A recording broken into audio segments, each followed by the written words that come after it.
विधानसभा सत्र के आखिरी दिन आज कहीं न कहीं कई चीज़ों पर चर्चाएं हुई। क्या कुछ कहा है विधानसभा सत्र की समाप्ति के बाद सभी मंत्रियों ने? मंत्री सत्यानंद भोक्ता ने नियुक्ति को लेकर क्या कुछ कहा है, कृषि मंत्री ने बादल पत्रलेख ने क्या कुछ कहा है, और मुख्यमंत्री जब बाहर निकले तो किन 3 साल का कार्यकाल जो पूरा होने पर किन तरीके से जवाब दिया है, क्या कुछ कहा है, किन किन विधेयकों को पारित किया गया और किस तरीके से यह 5 दिन का विधानसभा सत्र रहा, इसको लेकर क्या कुछ कहा है सभी मंत्रियों ने, सभी विधायक ने और मुख्यमंत्री ने, यह कुछ देखिए। कुल मिलाकर के कहा जाए तो खट्टा मीठा अनुभव तो रहता है, लेकिन शुरुआती दौर में तो ये लगा कि विपक्ष बिल्कुल अब कहा जाए कि दिशाहीन हो चुका है। लेकिन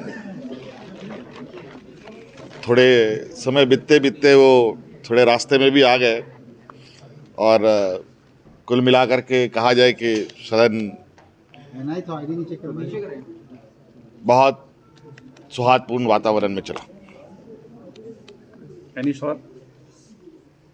सर सरकार को 3 साल है सर, 3 साल होने को है सर गवर्नमेंट को। अरे होने तो यार सभी की तैयारियां तो भविष्यवाणी मैं नहीं करता ना, भविष्यवाणी करता तुम लोग हो। तुम लोग अपना जो करना है करो, 29 तारीख को जो होगा वो हम करेंगे। कोविड के जो नए वेरिएंट मिले हैं उससे लेकर सरकार की क्या तैयारी है? वो भी बताएंगे बहुत जल्दी। नौकरियां आप कितना दे रहे थे, हम कितना दे रहे हैं, चीज़ें जो डिलेड थी आप उस पर क्या निर्णय ले रहे हैं। तो आप अंदर कोई और चेहरा आपका है, बाहर आपका क्या चेहरा है वो जनता जानती है। हम तो कभी शिकायत या आलोचना पे नहीं जाते हैं, हम सिर्फ मैचिंग इंडेक्स बनाते हैं कि आपने इस क्षेत्र में क्या किया था, हमने क्या किया, आपने कितने लोगों को इंगेज किया था, हमने कितने लोगों को इंगेज किया। तो इन सब चीज़ों को आप देखेंगे तो वर्तमान सरकार इन चुनौतियों से लड़ते हुए एक सोच के साथ आगे बढ़ रही है और वो सोच आपको दिख भी रहा होगा। और माननीय मुख्यमंत्री जी संवेदनशील हैं, सभी की सुनते हैं।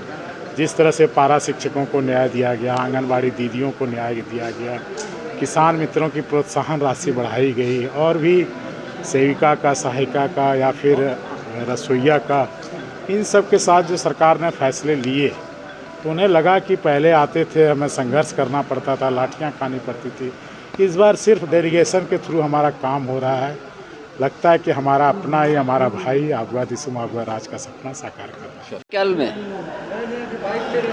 सरकार बनते ही कोरोना प्रभावित हुआ प्रदेश और देश और विश्व में।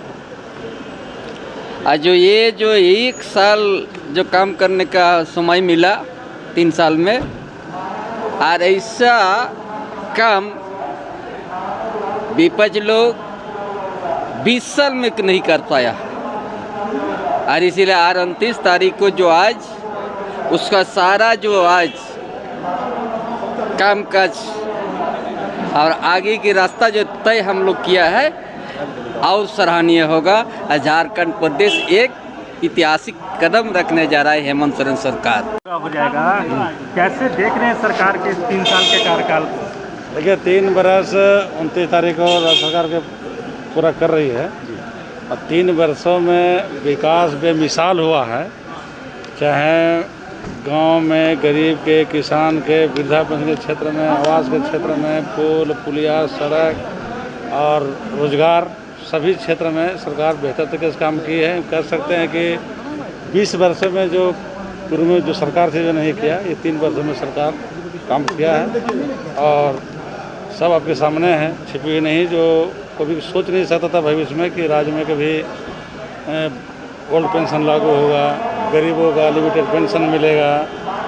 ये सब जो है बहुत उल्लेखनीय काम है। ओबीसी का आरक्षण, 1932 का खतियान और अभी जो नियोजन नीति रद्द हुआ है उसको जल्द हम लोग उसको करने जा रहे हैं। शिल्पी ने जो सवाल उठाया, शिल्पी जी ने कि हजारीबाग के, ये किस तरीके से? ये सही नहीं है। आज समापन की ओर जा रही थी और माननीय मुख्यमंत्री का, सदन नेता का भाषण होना था उस वक्त सबको रहना चाहिए था, ये हम कहेंगे।